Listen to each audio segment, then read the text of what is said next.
Bonjour à toutes, c'est Ursula. Aujourd'hui on va parler cheveux crépus et piscine, comment les nettoyer, comment en prendre soin. Donc c'est parti pour cette vidéo. Avant la piscine, ça va être bien d'hydrater ses cheveux et de les protéger. Donc les hydrater en appliquant un lait capillaire comme celui-ci par exemple, ou une crème capillaire en fonction de vos goûts, en fonction de votre préférence, tout simplement pour hydrater le cheveu un maximum et ensuite le sceller, donc sceller l'hydratation du cheveu avec une huile capillaire ou un beurre capillaire pour cette fois-ci le protéger, éviter qu'il y ait le plus d'interaction possible entre vos cheveux et l'eau chlorée. Enfin, pour terminer, vous pouvez tout simplement faire des tresses ou des vanilles pour protéger encore plus vos cheveux, puisque les cheveux qui seront à l'intérieur des tresses et des vanilles seront encore plus protégés. D'autant plus que vous aurez scellé l'hydratation, donc ce sera top.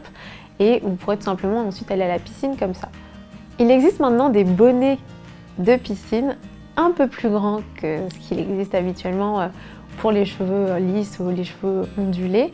Parce que là, pour mettre un bonnet sur ma tête, c'est très compliqué. Donc, n'hésitez pas à chercher un petit peu dans les magasins spécialisés des bonnets un peu plus grands que la normale. Vous verrez, ce sera beaucoup plus facile de mettre vos cheveux crépus en dessous. Et bien sûr, n'hésitez pas à attacher vos cheveux avant.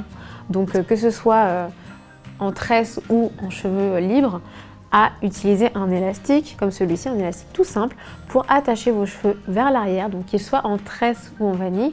C'est pareil, vous avez tout simplement à les prendre et faire une petite queue de cheval, donc vers l'arrière. Je vous conseille, c'est un petit peu plus simple ensuite pour mettre le bonnet. Tout simplement faire un petit chignon, c'est encore mieux le petit chignon, puisqu'en fait les pointes sont protégées.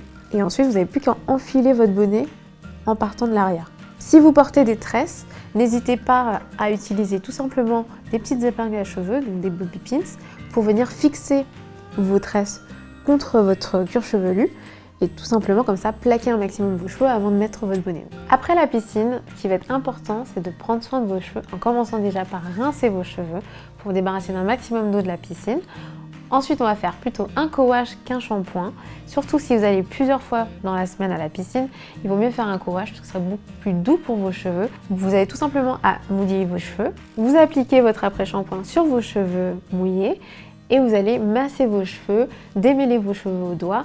Une fois que c'est fait, vous n'avez plus qu'à rincer. Vous pouvez ensuite bien sûr faire vos masques habituels, vos soins habituels. Si vous n'avez pas le temps, passez directement à l'entretien des cheveux avec un lait capillaire, une crème capillaire, une huile, un beurre en fonction de votre routine habituelle. Voilà pour mes petits conseils, mes petites astuces. Dites-nous en commentaire comment vous entretenez vos cheveux avant la piscine, après la piscine, pour pouvoir discuter avec vous en commentaire. Abonnez-vous à la chaîne YouTube Elle et je vous dis à très vite pour une prochaine vidéo.